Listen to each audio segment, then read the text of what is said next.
Waktu Tuhan perintahkan, masuklah binatang-binatang di situ, binatang babi masuk, si Nuh bilang, betul, ini mesti bertingkat-tingkat.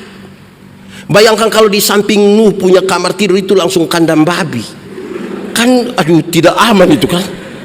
Oh, dia mengerti sekarang mesti diatur tuh bertingkat-tingkat. Binatang-binatang mulai masuk, ada singa, ada gajah, ada kecoa. Baru Nuh mengerti betul ini harus berkamar-kamar. Bayangkan kalau Nuh satu kamar dengan lebah, itu kan dia keluar dia subangka-bangka ini semua. Jadi memang Tuhan suatur itu, kita ikut saja. Tapi banyak manusia terlalu banyak meluangkan waktu untuk pertanyaan yang tidak penting bagi alam semesta. Aku berkata kepadamu, kasihilah musuhmu, berbuatlah baik bagi yang membencimu, mintalah berkat bagi yang mengutuk, berdoa bagi yang mencacimu. Kalau pipi kirimu ditampar, berikan juga pipi kanan. Aku yang memilih kalian. Pada pemberitaan firman saat ini, sebab siapa kami ini Tuhan, kami orang-orang berdosa yang tidak mungkin mengerti firman-Mu kecuali kalau Tuhan menolong kami.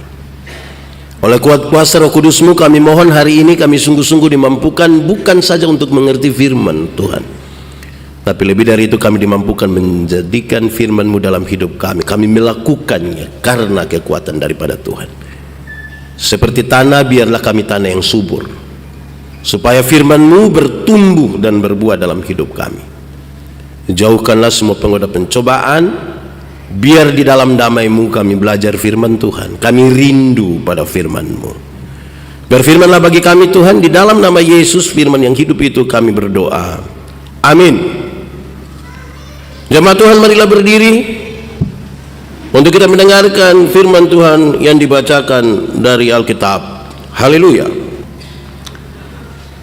Pembacaan Alkitab hari ini dari Mazmur pasal 8 ayat 1 sampai 9. Mazmur pasal 8 ayat 1 sampai 9 yang menyatakan, Ya Tuhan, Tuhan kami, betapa mulianya nama-Mu di seluruh bumi. Keagungan-Mu yang melampaui langit dinyanyikan. Dari mulut bayi-bayi dan anak-anak yang menyusu, telah Kau bangun kekuatan terhadap lawan-Mu untuk menghentikan musuh dan pendendam. Jika aku melihat langit-Mu, buatan jari-Mu, bulan dan bintang-bintang yang Kau tempatkan, apakah manusia sehingga Engkau mengingatnya? Manusia ini memang kadang-kadang hanya merusak, bukan memperbaiki, merusak. Ada pohon, ada bunga. Bunga itu bagus sekali. Anak-anak muda kalau pacaran dekat bunga, terlalu bahagia, terlalu susah, dia robek daun. Kamu mau pacaran saya tidak usah kasih itu bunga. Di dunia ini yang paling saya cinta, yang paling saya sayang hanya satu. Terus saya bilang, siapa? Tuhan Yesus. Saudara, sikap kita rubah. Dulu ada binatang, dia punya nama ayam. Sekarang juga ada toh. Ayam dulu itu kita hanya bedakan dia atas ayam jantan dan ayam betina. Tapi tiba-tiba muncul ayam potong, hasil buatan manusia. Akhirnya ayam yang tadinya hanya ayam sekarang menjadi ayam kampung, karena sudah ada ayam potong. Akhirnya bikin manusia bingung, apakah ini ayam kampung yang dipotong atau ayam potong yang di kampung. Tapi saudara lihat bedanya. Ada yang piara ayam kampung di rumah, ada kok. Ada yang piara ayam kampung di rumah, ada. 2 ekor begitu ada kok. Kalau 5 ada, kasih 1 dulu. Ayam kampung itu kita pelihara lama, setengah tahun, 1 tahun, tetap kecil juga, belum terlalu besar. Tapi dia punya daging enak atau tidak? Kalau dijual mahal atau tidak? Kalau dia betina bertelur atau tidak? Nah, ini ayam ciptaan Tuhan ini begini. Ayam potong itu kita baru pelihara barang 1 bulan, itu dia mata sebesar begini. Itu kalau lihat pakai kaca pembesar, lihat langsung juga dia begini. Tapi ini ayam mama dong pulang dari pasar, ikat di motor, dia punya kaki patah. Anak-anak gas motor di samping kandang, besok itu ayam mati. Inilah manusia. Peliharalah dan usahakanlah alam ini, karena daripadanya kamu akan hidup. Saudara lihat restoran, hotel-hotel yang mahal-mahal itu apa jualannya? Mungkin fasilitas, tapi lebih dari itu adalah pemandangan alam semesta. Mahal, hanya untuk lihat laut, mahal. Harusnya kita jaga betul-betul supaya laut kita bersih, kan? Bersyukur kami di NTT itu laut masih bagus, bening, jernih. Mungkin kalau kita tidak jaga, mungkin besok-besok dia akan, tapi jernih sekali. Saking jernih itu kadang-kadang ikan ini mau kawin juga dia perasaan dengan manusia. Dia, ada manusia, bening sekali. Ya kan begitu bagus tuh. Jadi manusia ada andil sekali untuk menjaga ini alam semesta sebagai bukti iman. Jadi bukti iman ini juga kita jagain alam semesta, karena dari alam semesta ini Tuhan pakai untuk pelihara hidup manusia. Tapi karena tugasnya peliharalah dan usahakanlah, ini butuh tanggung jawab. Kalau taruh bunga yang hidup dalam gereja ini kan repot. Lap dia punya daun, kasih keluar, kasih di panas matahari, kasih masuk, repot. Taruh bunga plastik. Cara siram bunga plastik juga kan. Sebab kalau pelihara yang hidup repot. Itu tugas itu. Supaya sikap kita terhadap alam semesta ini baik. Saudara lihat sekarang, bahwa ternyata tanggung jawab ini besar, sebagai bentuk di mana orang-orang yang Tuhan percayakan dia hidup, diberikan hikmat, diberikan tadi tubuh, jiwa, roh, gambaran rupa Allah, menjaga ini alam semesta dengan baik, menjaga supaya apa? Supaya manusia terpelihara oleh Tuhan melalui alam yang sudah Tuhan siapkan lebih dahulu bagi umat manusia. Tantangan kita, saudara, adalah ketika manusia melupakan dirinya sebagai yang paling bertanggung jawab bagi alam ini. Ketika manusia lupa bahwa Tuhan memberikan tugas dan tanggung jawab untuk merawat, memelihara, dan mengusahakan alam ini. Tuhan kasih kesempatan kepada manusia untuk menyatakan imannya kepada Tuhan juga melalui alam ini. Pembacaan tadi kasih tahu, bagi mereka dalam keyakinan iman kepada Tuhan akan hal ini, setiap kali dia melihat alam yang indah ini, dia melihat langit buatan tangan Tuhan, bintang-bintang, dia bilang, puji Tuhan, Tuhan Yesus baik, Tuhan Yesus luar biasa, puji nama Tuhan. Setiap kali dia lihat keindahan alam, dia mengatakan puji Tuhan. Dan dia membayangkan, terlalu ajaib bagi Tuhan. Kalau begitu, mestinya waktu Tuhan perintah kita tinggal lakukan saja. Tidak usah terlalu banyak bertanya lah. Perjalanan dengan Tuhan itu adalah perjalanan menemukan jawaban dan bukan perjalanan untuk bikin-bikin pertanyaan saja. Satu saat Tuhan bilang, Nuh, bikin bahtera. Nuh tidak tanya, dikerjakan saja. Padahal dia mestinya bertanya, Tuhan, laut di mana? Tapi dia Nanti tolong ingat bikin dia bertingkat-tingkat ya. Tidak tanya, dia kerjakan. Nanti tolong buat itu baterai itu kamar-kamar agak banyak. Mestinya dia tanya, kok orang hanya 8 orang ini. Itu pun pasangan-pasangan suami istri. Dia tidak tanya, dia kerjakan. Air bah itu datang dan Nuh menemukan jawaban. Waktu air mulai naik, dia tahu betul ini maksud Tuhan. Tuhan terima kasih. Waktu Tuhan perintahkan, masuklah binatang-binatang di situ, binatang babi masuk, si Nuh bilang betul, ini mesti bertingkat-tingkat. Bayangkan kalau di samping Nuh punya kamar tidur itu langsung kandang babi, kan aduh tidak aman itu kan. Dia mengerti sekarang mesti diatur tuh bertingkat-tingkat. Binatang-binatang mulai masuk, ada singa, ada gajah, ada kecoa. Baru Nuh mengerti betul ini harus berkamar-kamar.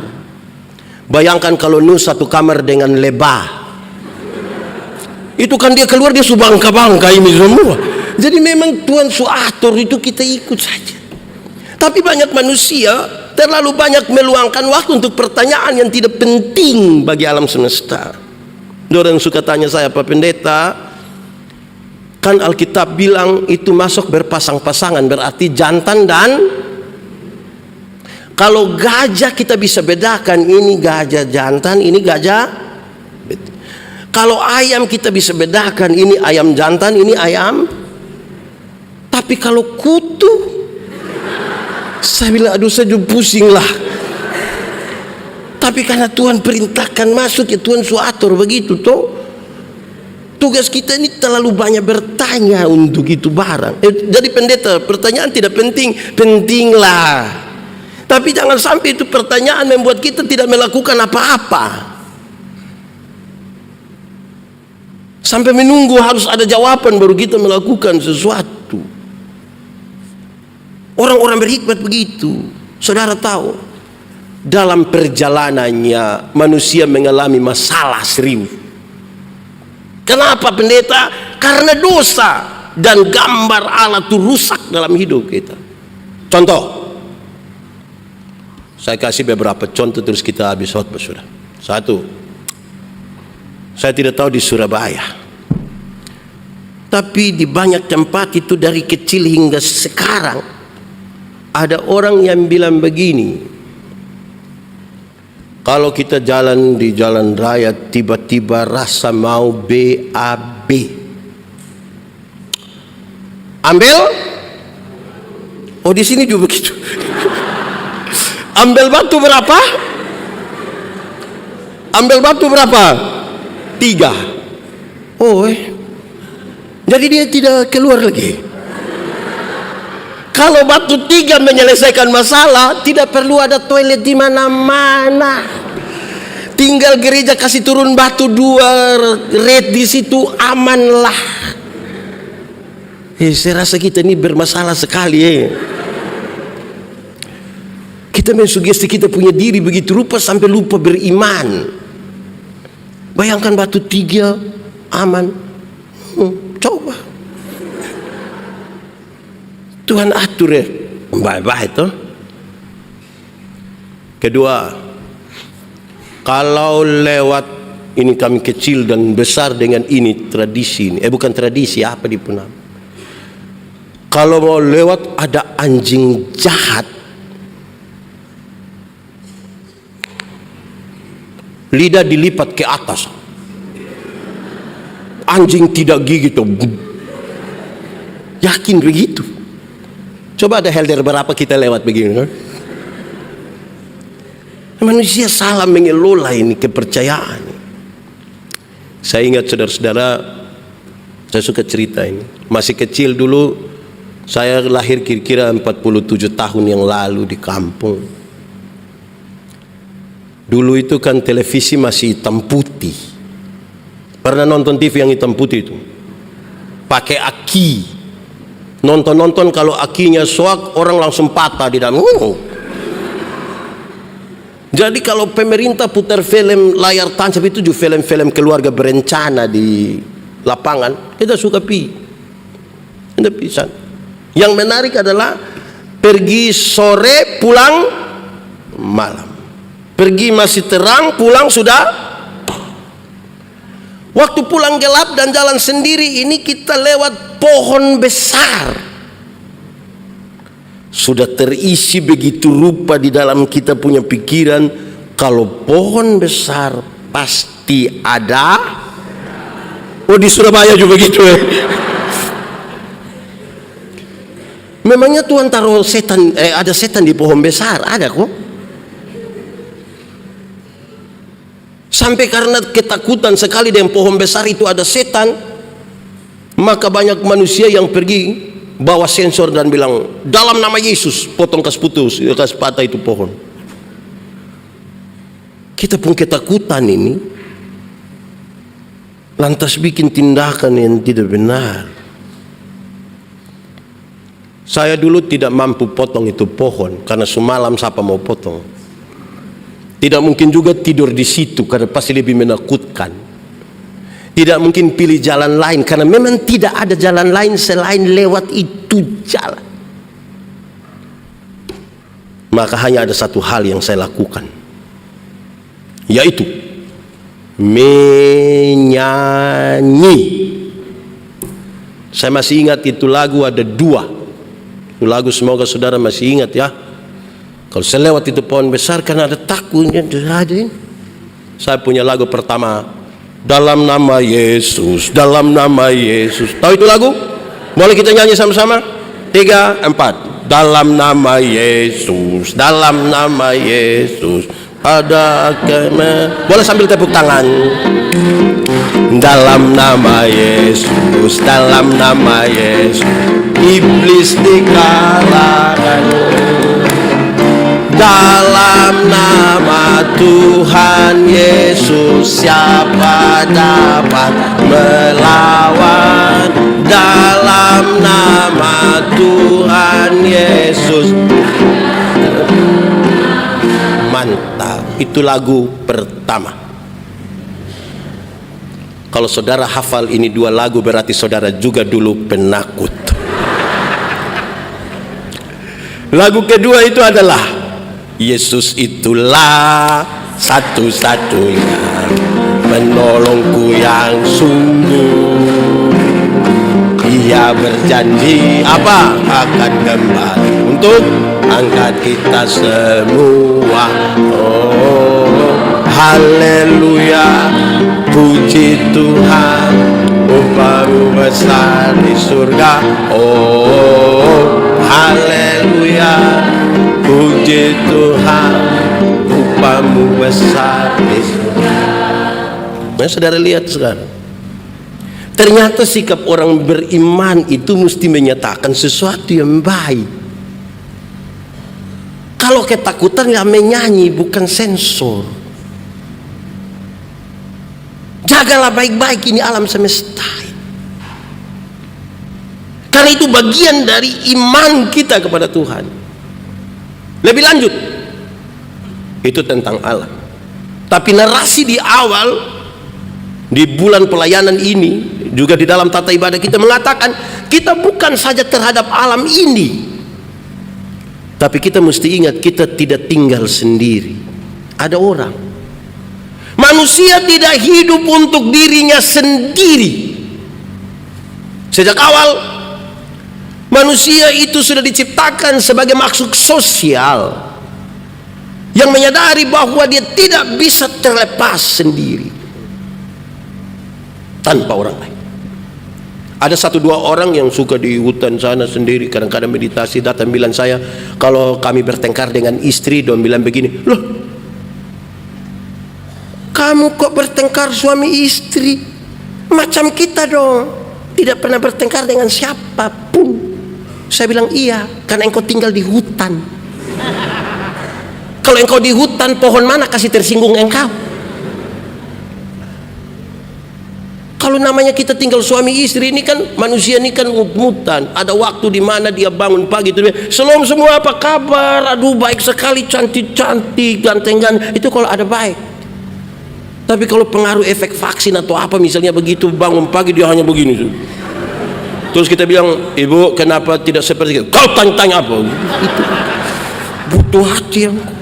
Saya bilang kepada banyak suami, kamu bertengkar dengan teman-teman kantor itu biasa saja. Paling pulang kantor lupa dia. Jangan coba-coba bertengkar dengan istri. Dia punya beban 7, 8, 9, 10 kali lipat. Kita bangun tidur, dia di sebelah. Belum sisir rambut lagi. Kita ke dapur, ada dia di situ. Ke ruang makan, ada kok tidak? Ke ruang tamu, dia punya foto paling besar. Baru lihat kita dia bilang. Jadi hidup ini dari orang lain ini, mesti jaga tuh. Amin kok tidak? Saudara tidak amin juga, ini amin. Karena kita tidak hidup sendiri. Saudara tahu apa yang saya lanjutkan kepadanya? Saya bilang begini, manusia tidak hidup untuk dirinya sendiri, tapi juga untuk orang lain. Apa itu? Kita semua ada nama toh? Di sini ada yang tidak ada nama?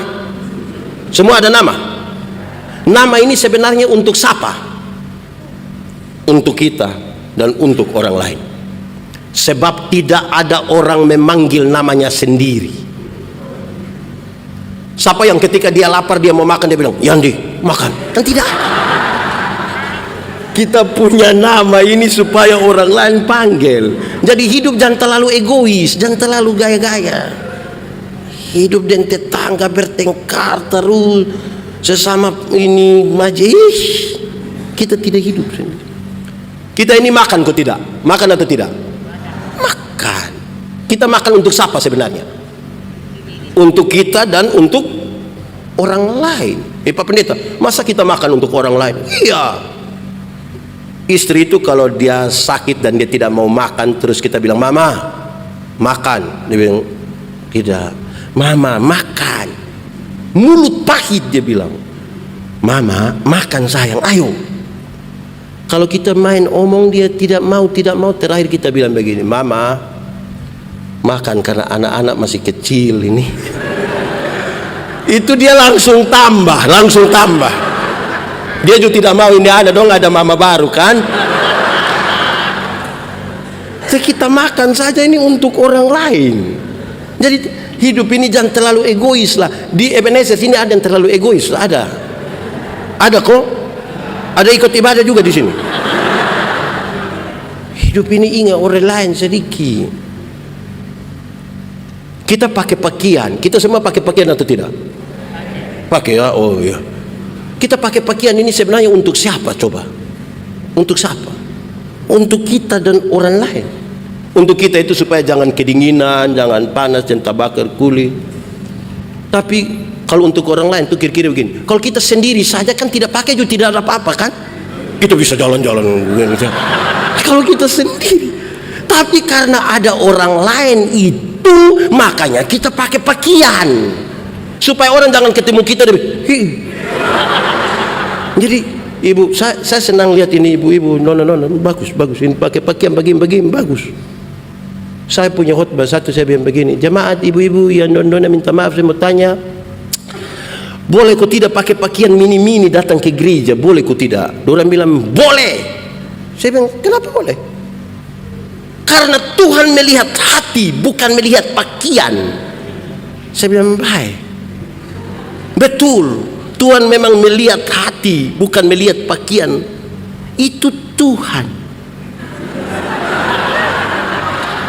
Tapi saya yang pendeta ini, saya lihat pakaian dan bukan lihat hati.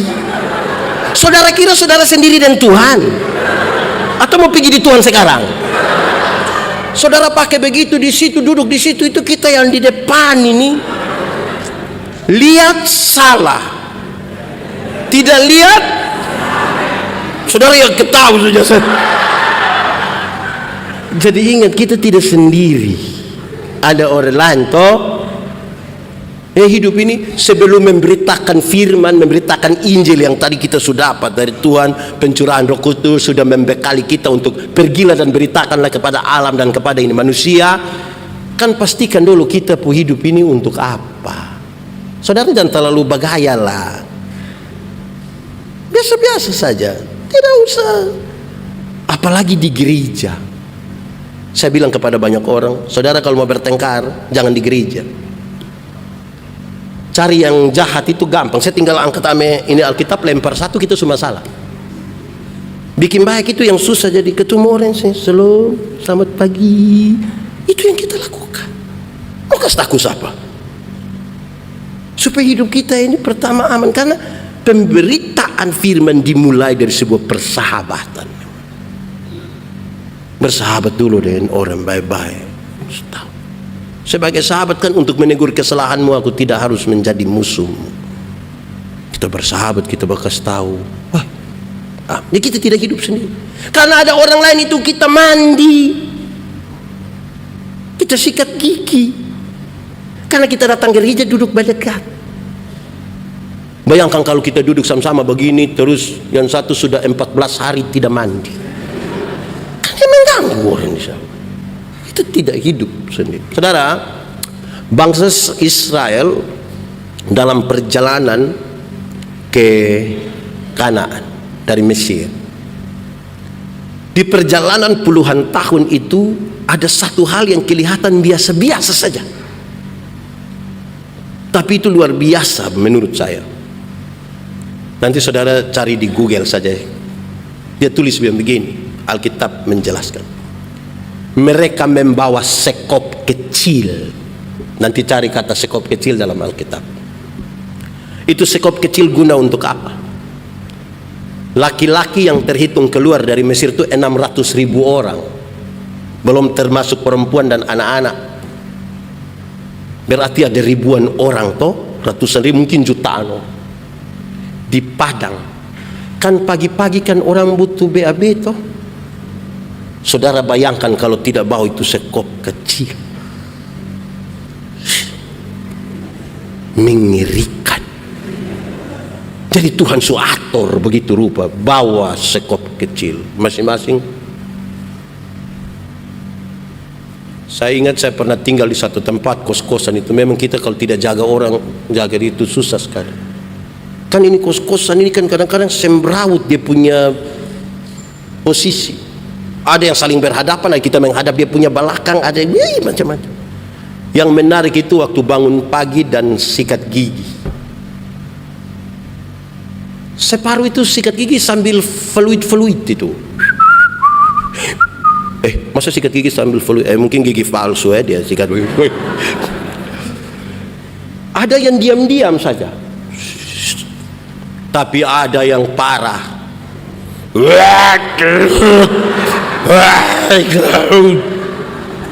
Kan kasihan orang di sebelah yang ada mau makan pagi tuh. Jadi hidup ini tolong pikir orang lain juga.